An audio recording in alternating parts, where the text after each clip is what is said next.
सोचिए अगर आज कोई कंपनी जैसे वॉलमार्ट या अमेजॉन के पास खुद की फौज हो, वो राजा महाराजाओं से संधियां करे और गलती से आधे देश पर कब्जा कर ले।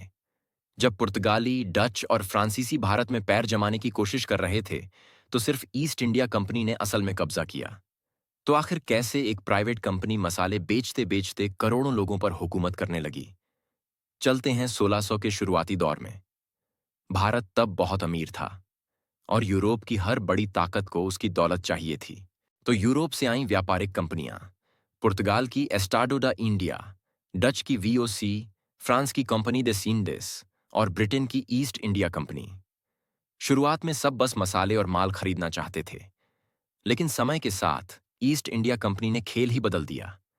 बाकी कंपनियां व्यापार पर ध्यान दे रही थीं, पर ईस्ट इंडिया कंपनी ने राजनीति में टांग अड़ानी शुरू कर दी। भारत तब एकजुट देश नहीं था। मुगल साम्राज्य बिखर चुका था और दर्जनों छोटे छोटे राज्य आपस में लड़ रहे थे। रणनीति पहला, राजनीतिक चालाकी। कंपनी ने इन रियासतों को आपस में लड़वाया, फिर मदद देने के बहाने हस्तक्षेप किया। रणनीति दूसरा, निजी सेना प्लस देसी सिपाही। ब्रिटिश कंपनी ने सिर्फ अंग्रेज सैनिक नहीं रखे, उन्होंने हजारों भारतीय सिपाही भर्ती किए, जिन्हें अंग्रेजों की तरह ट्रेनिंग और पैसा दिया जाता था। 1750 के दशक तक यह सेना बहुत बड़ी हो गई थी, कई यूरोपीय राष्ट्रीय सेनाओं से भी बड़ी।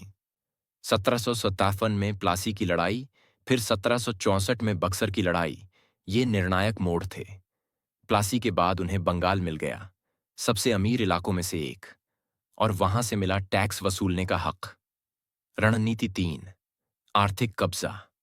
अब कंपनी भारत से माल खरीदने की बजाय भारतीयों को मजबूर करती थी सस्ते दामों में बेचने के लिए, और फिर ब्रिटिश माल महंगे में बेचती। जो टैक्स वो बंगाल से वसूलते थे, उसी से अपनी फौज चलाते और नए इलाके हड़पते। मतलब भारत खुद अपनी गुलामी की फंडिंग कर रहा था। इस दौरान फ्रांसीसी और डच या तो युद्धों में उलझे थे या शॉर्ट टर्म मुनाफे में अटके थे। तो ब्रिटिश ईस्ट इंडिया कंपनी सफल क्यों हुई?